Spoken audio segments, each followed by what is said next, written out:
She was forced to play the piano as a joke.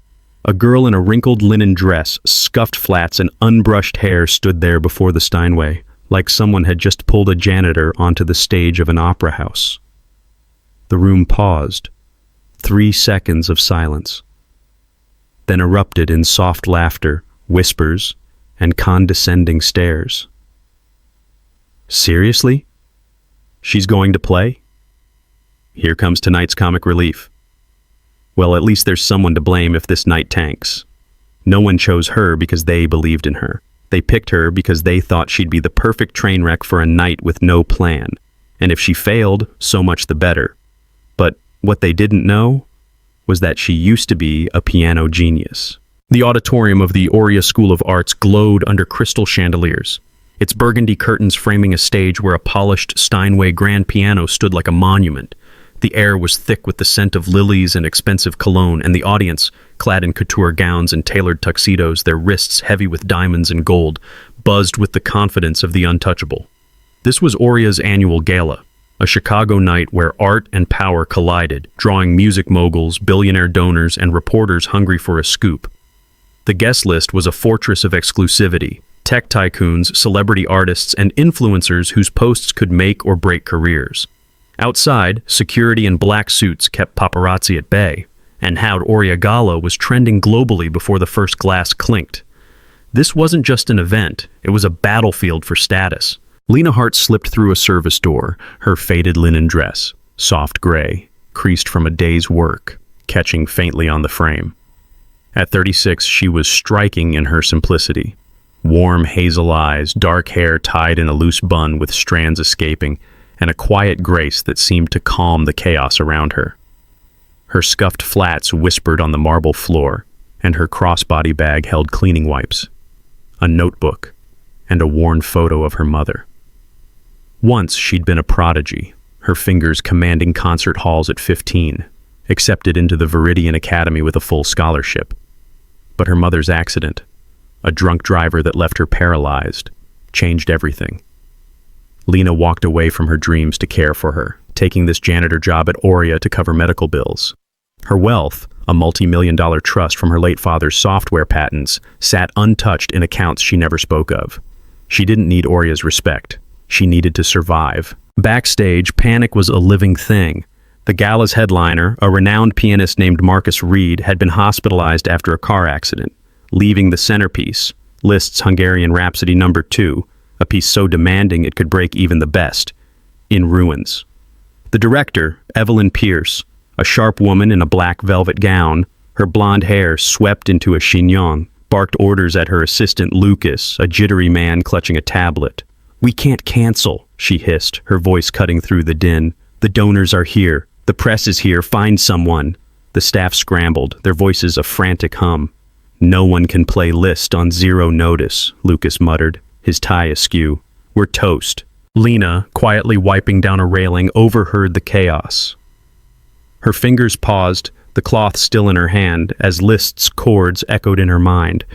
She'd mastered the Rhapsody at 17, its ferocious runs and delicate trills, a language she still spoke. A young student, Sophie Clark, a violinist with kind eyes and a simple navy dress, noticed Lena's stillness. Sophie, one of the few at Aurea who smiled at Lena, stepped forward. "Miss Lena," she said, her voice piercing the noise, "she can play." The room erupted in laughter. Evelyn spun, her eyes narrowing as they landed on Lena. "Her?" she scoffed, loud enough for the staff to hear. "The mop rat? Please." Lucas smirked, tapping his tablet. "Let her play. It'll be hilarious." Professor Diane Monroe, her silk scarf fluttering, chimed in. "At least we'll have someone to blame when this crashes." The staff's jeers swelled, sharp and cruel, as they gestured toward the stage. "Go on, janitor," Diane said, her tone dripping with mockery. "Show us your talent." Lena's grip tightened on her cloth, the only sign of tension in her composed posture.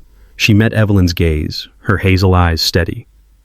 "I can play," she said softly, her voice clear despite the scorn. Evelyn's lips curled into a sneer.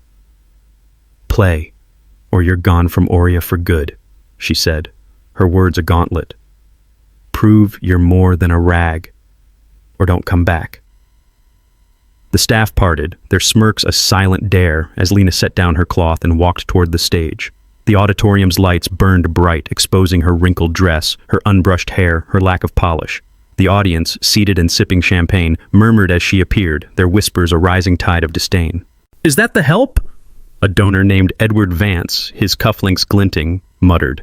"This is a gala, not a charity case," his wife, in an emerald gown, hissed. A reporter, Tara Klein, her phone out, snapped a photo captioning it, "Oria's desperate. Janitor on stage." The crowd's laughter grew, soft but vicious. A student in the balcony, Ethan Ford, shouted, "She's gonna bomb!" Phones flashed, framing Lena as a punchline before she could sit. She stood serene, her shoulders back, as if their stares were just another mess to clean. Evelyn took the stage, her velvet gown catching the light as she grabbed the microphone. "Ladies and gentlemen," she said, her voice booming, "due to an emergency, we've made a bold choice." She gestured at Lena, her smile venomous. "Meet Lena Hart, our janitor, who claims she can play Liszt. Let's give her a chance, shall we?" The crowd roared with laughter, some clapping mockingly. "This is pure gold." Tara's livestream hit 5,000 viewers, comments flooding. "What a joke! Oria's finished." Lena's dress seemed to shrink under the spotlight, her flats scuffed against the stage. She didn't flinch. She walked to the Steinway, her steps measured, and sat. The audience leaned in, their whispers sharp as knives. "She's shaking," a gallery owner named Victor Crane muttered, his Rolex flashing. "Bet she can't play a note," his wife, in a pearl choker, giggled. Ethan, his phone filming, called out, "Play chopsticks, sweetheart." The laughter swelled, a chorus of scorn. Lena's hands hovered over the keys, her hazel eyes closing briefly, as if summoning a buried fire. The crowd's jeers grew louder, someone shouting, "Get off the stage!" Tara's livestream hit 10,000 viewers, her voice gleeful. "This is Lena Nobody, thinking she can save Oria's gala," she mocked, zooming in on Lena's wrinkled dress. "Total loser vibes. Bet she's fired by midnight." Comments exploded. "Humiliating. End this." Lena had endured worse. Months ago, Elias Ford, a senior with a music producer father, had snapped a photo of her scrubbing stairs, posting it with the caption, #Oria royalty. Guess who's not invited? The post went viral, students laughing as they tagged her mop rat. One afternoon, Megan Walsh, her Gucci watch gleaming, had smirked, "I bet she plays the mop," as she accidentally kicked Lena's cleaning bucket, soaking her shoes.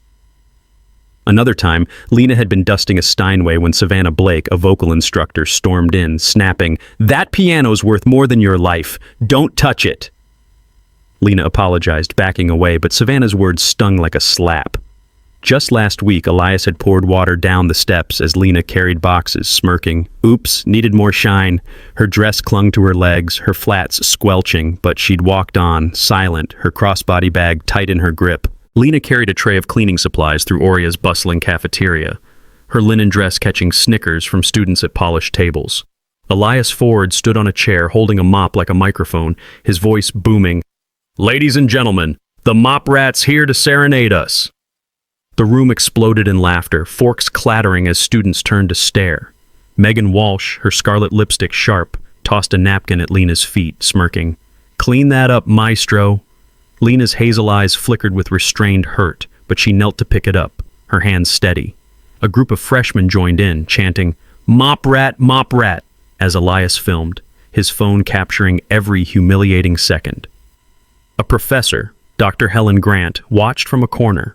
Her coffee cup paused mid-sip, but she said nothing, her silence as cutting as the jeers. Lena stood, her posture unbroken, and walked away, the chants echoing behind her. The video hit Oria's student chat groups within minutes, racking up thousands of views, each laugh a dagger in her quiet resolve. Lena approached her locker in Oria's staff room, her crossbody bag heavy with cleaning supplies. The door was defaced with black marker, "Mop Rat's Throne" scrawled in jagged letters, a crude drawing of a mop dripping water. Inside, her spare dress was soaked, reeking of bleach, her notebook torn to shreds. A note taped to the mirror read, "Stay in your lane, janitor." Laughter echoed from the hallway. Elias and Megan, their voices unmistakable, high-fiving as they walked away. Lena's fingers trembled as she touched the ruined pages, her mother's photo miraculously untouched, staring back from the mess. A co-worker, Jane, glanced over but quickly looked away, unwilling to get involved.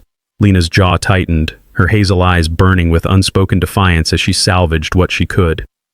She didn't report it. Oria's staff would call it pranks, not vandalism. Instead, she changed into her damp dress and returned to work, the bleach scent clinging to her, each step a silent vow to endure.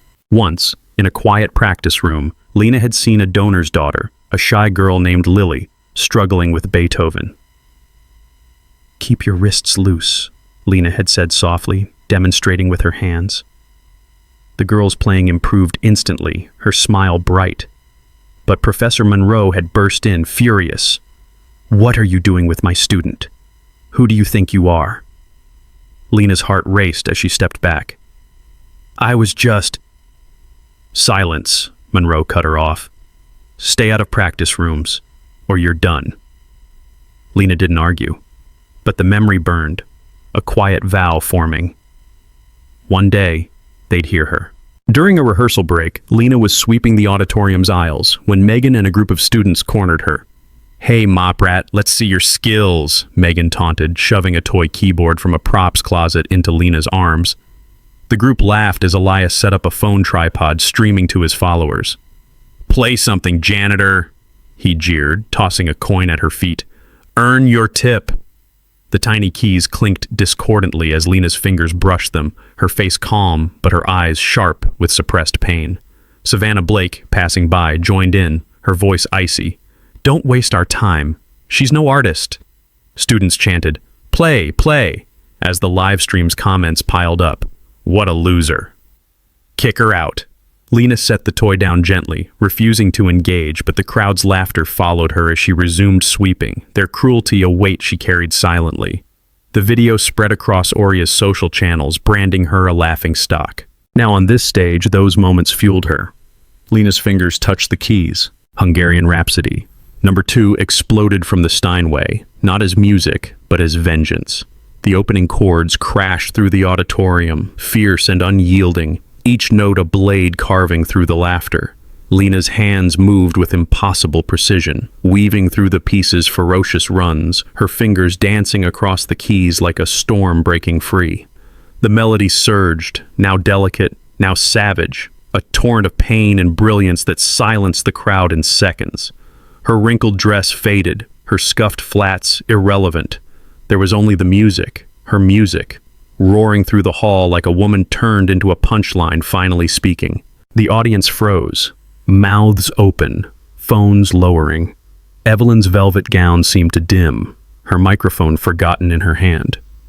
Tara's livestream hit 20,000 viewers, but her commentary stopped, her phone shaking as she stared. Victor Crane's Rolex stopped flashing, his wife's pearls seemed dull. Ethan's laughter died, his phone frozen mid-record. Reporters in the back, pens poised for snark, let them fall, their notebooks blank. Sophie, in the wings, clutched her violin, tears in her eyes, whispering, "I knew it." The music built, Lena's fingers a blur, the Rhapsody's climax a wildfire that burned away every whisper, every sneer. Lena played as if the keys were her voice, each note a piece of her story. Her mother's accident, her lost dreams, the years of mopping floors while Oria's elite spat on her. The auditorium was hers now, the crowd no longer mocking but awestruck, their breath held as she owned the stage. The final chords rang out, a triumphant roar, and Lena's hands stilled.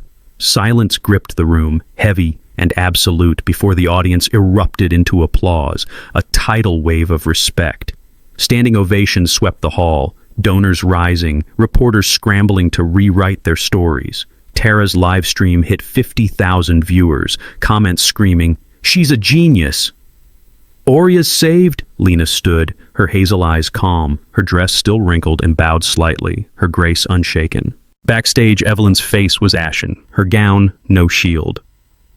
How did you—" she stammered, but Lena didn't answer. She walked past, her flat silent, as Lucas clutched his tablet, muttering, "She's the real deal." The crowd's cheers followed her, a sound she didn't need but had earned. Sophie ran to her, hugging her tightly.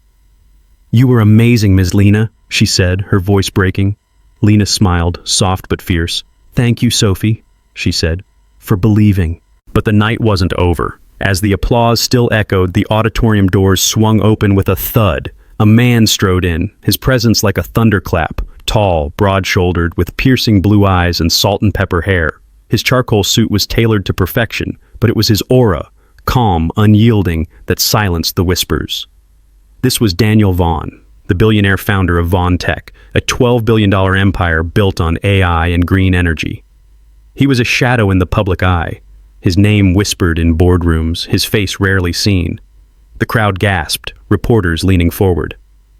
"That's Daniel Vaughan?" a donor whispered. "He never shows up." Daniel walked straight to Lena, who stood near the stage, her crossbody bag in her arms. His eyes softened as he reached her, his hand brushing her shoulder. "You okay, Lena?" he asked, his voice low, meant only for her. She nodded, her smile warm. "Always, Dan." He turned to the crowd, his hand on her back, and raised his voice, each word a blade. "This is Lena Hart," he said, his tone ironclad. "My wife, and the heart of everything I've built." A collective gasp ripped through the auditorium. Evelyn's jaw dropped, her gown suddenly garish. Diane clutched her scarf, her face pale. The crowd's shock was palpable, phones flashing as Tara's live stream hit 100,000 viewers. Comments screaming, "She's his wife? They're done!" Lena stood beside Daniel, her silence louder than any speech. She didn't need to defend herself, her grace did that. Daniel's gaze swept the room, pinning Evelyn, Diane, Elias, Megan. "You mocked my wife," he said, his voice hardening. "You called her a mop rat, humiliated her for sport, but Lena's worth more than all of you combined." He nodded to a woman in a sleek gray suit, Clara, his chief of staff, her tablet glowing with data. "Clara, pull Vaughan Tech's funding from Aurea. Every grant, every donation, gone, effective now." Clara's fingers flew, her face a mask of focus as the crowd gasped. Evelyn stammered, "Mr. Vaughan, please, we didn't know." Daniel cut her off, his eyes like steel. "You didn't need to know, you should have treated her like a person." The screen above the stage flickered, showing Vaughan Tech's $60 million in annual grants to Aurea vanishing in real time. Donors clutched their champagne flutes, their wealth tied to Aurea's survival. Elias's face paled, his music dreams crumbling. Megan's phone slipped, her live stream cutting off. Diane sank into a chair, her career in ruins. The reporters went wild, headlines forming, "Billionaire pulls Aurea funding over janitor's triumph." Lena watched, her crossbody bag still in her arms, her silence a testament to her strength. But the crowd's cruelty hadn't gone unnoticed. Days before, Elias had cornered Lena in a hallway, his phone out, filming as he taunted, "Smile for the mop rat montage." The video, posted to his 50,000 followers, had racked up likes as students commented, "She's nothing. Ban her." Now, that clip resurfaced, shared by an anonymous account, and the internet turned on him. His music label dropped him, his father's name no shield. Megan's mop comment, caught on a student's phone, went viral, her influencer deals canceled as hashtag Mopgate trended. Savannah's rant about the Steinway, recorded by a passing staffer, cost her her job, her reputation shredded. Diane's outburst at Lily's lesson, overheard by a donor, led to her suspension, her silk scarf no defense against the public's outrage. Tara's live stream, meant to bury Lena, backfired spectacularly. Her comment section turned against her. Sponsors pulling out as hashtag cancel Tara trended. Elias Ford's mop rat video became his undoing. Shared by a whistleblower, it racked up millions of views, but now with comments like, "disgusting bully," and "cancel him," his label dropped him, citing brand misalignment, and his father's production company distanced itself, leaving him without a safety net. At a press conference, Elias stammered, "It was just a joke," but the crowd booed, and a reporter shouted, "How's it feel to be the punchline now?" His social media accounts were suspended, his followers plummeting from 50,000 to a few hundred. Aurea expelled him, his music dreams shattered. As Lena's Heart Music Academy opened its doors, a new segment juxtaposed her teaching kids with Elias's tearful apology video, which flopped with 12 likes. The world cheered as Lena's star rose, while Elias faded into obscurity, his cruelty his own ruin. Her career as a reporter tanked, her name synonymous with cruelty. The gala's donors, shamed by their silence, pledged millions to arts programs in Lena's name, but she redirected the funds to a new vision. Lena founded the Heart Music Academy, a free school for underprivileged kids where talent mattered more than designer labels. Oria's board, desperate to salvage their reputation, issued a public apology. But it was too late. Donors withdrew $100 million in pledges, and the school's ranking plummeted. Evelyn Pierce was fired, her name blacklisted in the arts world, her velvet gown a relic of her arrogance. At the Heart Music Academy's opening, Lena stood in a simple dress, cutting the ribbon as cameras flashed. Kids from Chicago's poorest neighborhoods poured in, their eyes wide at the free pianos and Lena's warm smile. A viral video showed her teaching a boy with shaky hands, her voice gentle. "You're already music." The clip hit 30 million views, with comments like, "Lena's changing lives." Oria's gala became a footnote, while Lena's academy became a global symbol of art for all. The world celebrated her, not just for her talent, but for her heart. She taught there herself, her hands guiding young fingers on the keys, her hazel eyes warm with purpose. Her mother, now in a state-of-the-art care facility funded by Lena's trust, watched her daughter's performances on a tablet, tears in her eyes. Lena's wealth, once hidden, now built futures, but she never changed. Still in simple dresses, still humble, still strong. The gala's aftermath was a global firestorm. Lena's performance hit 20 million views in days, orchestras and labels begging for her. Carnegie Hall, the Paris Philharmonic, a residency in Tokyo. As Lena's performance clip spread, the internet exploded, her Rhapsody hitting 25 million views in 48 hours. Music legends took notice. Lang Lang tweeted, "Lena Hart is a force," while Yo-Yo Ma called her a hidden gem. Carnegie Hall offered a solo recital, the Berlin Philharmonic begged for a guest spot, and Sony Music sent a contract with a 7-figure advance. Backstage, as Lena packed her crossbody bag, a young fan, a girl in a simple dress, slipped past security to hand her a drawing of a piano with "Thank you, Ms. Lena" scrawled in crayon. Lena knelt, her hazel eyes warm, and hugged her, whispering, "Keep playing." The moment was caught on camera, going viral as Steinway Queen trended. Reporters swarmed, but Lena slipped away with Daniel, her quiet smile a beacon of triumph. The world saw her not as a janitor, but as a genius who'd reclaimed her stage. Her linen dress became an icon, her story trending as the Steinway Queen. Oria's reputation crumbled, its board scrambling to save face, but the world had moved on, captivated by the woman who'd turned mockery into music. Daniel and Lena left the gala hand in hand, her flats clicking on the marble, his suit a shadow beside her. The crowd parted, their earlier scorn replaced by awe. Evelyn collapsed into a chair, her gown crumpled, muttering, "We're finished." Elias's phone dropped, his future gone. The SUVs waited outside, their engines purring. Lena and Daniel stepped into the lead vehicle, the doors closing with a soft thud. The convoy pulled away, leaving Oria in chaos. Lena didn't watch the fallout. She was in their quiet lakeside home, her dress swapped for a sweater, teaching a young student on a modest upright piano. Daniel set the table, their laughter soft, their bond unbreakable. She'd walked into judgment and walked out stronger, not because she'd fought, but because she'd played. The world would remember that night, not for the scandal or the wealth, but for the woman who'd faced a crowd and shown them what genius sounds like. Lena Hart didn't need their applause, she was the melody. If this story moved you, don't forget to like, share, comment, and subscribe for more.